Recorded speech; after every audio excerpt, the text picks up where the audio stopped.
Kenyataannya memang pengusaha itu bukan hanya laki-laki saja. Wanita juga ada yang menjadi pengusaha dan semuanya intinya butuh untuk belajar ya. Baik yang laki-laki maupun yang perempuan ketika dia itu mulai usaha. Tapi sebenarnya ada suatu hal yang ingin kami ingatkan di sini. Kita ingin jadi pengusaha itu tidak hanya mementingkan keuntungan, profit saja yang kita kejar.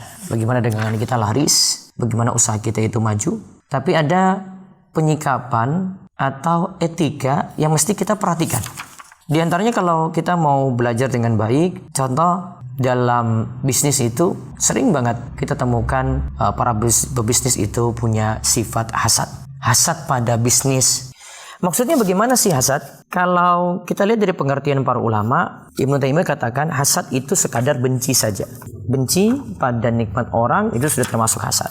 Dan kalau kita lihat di buku ini di halaman 33 ada pengertian dari jumhur ulama.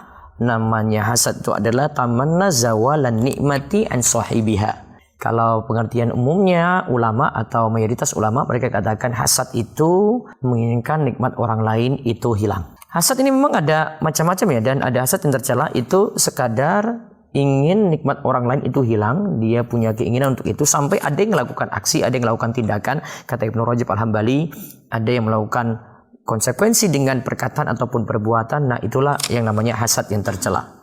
Nah jadi tingkatannya itu macam-macam. Intinya ingin nikmat orang lain itu hilang. Sehingga hasad ini perlu kita hilangkan. Kalau ada dalam diri kita, ini mempengaruhi kebaikan kita juga. Kebaikan kita bisa terhapus itu gara-gara hasad. Ya bisa berpindah kepada orang yang kita hasad pula. Karena hasad itu ya sebenarnya kita tidak suka pada orang. Dan kadang yang terjadi itu adalah kita tidak menerima takdir Allah Subhanahu Wa Taala. Nah itu yang jadi problem di sini. Maka kalau kita pandang takdir dengan baik, bagaimana kita lihat seseorang itu selalu pandang yang di bawah, tidak mikir yang di atas terus, dia syukuri apa yang sudah Allah berikan pada dirinya, maka hasad itu akan hilang dari orang yang hasad tadi. Dan juga kita perlu cegah juga. Di samping kita hasad pada orang lain, kadang orang lain, pebisnis yang lain itu hasad pada kita. Ada yang sampai pakai santet, ada yang sampai pakai sihir. Nah itu yang jadi problem juga. Maka perlu juga ada kekuatan iman pada diri kita supaya hasad dari orang lain tidak berdampak jelek pada kita. Kita perlu sabar juga atas tindakan hasadnya.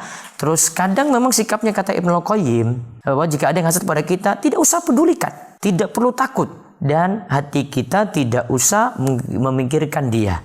Nah ini yang kami sebutkan di buku 12 Etika Pengusaha Muslim.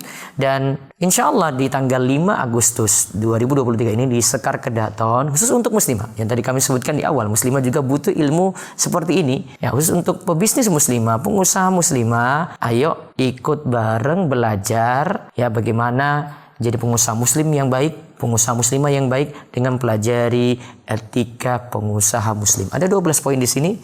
Semoga bisa mempelajarinya dan Allah berikan berkah ilmu. Lihat infonya berikut ini.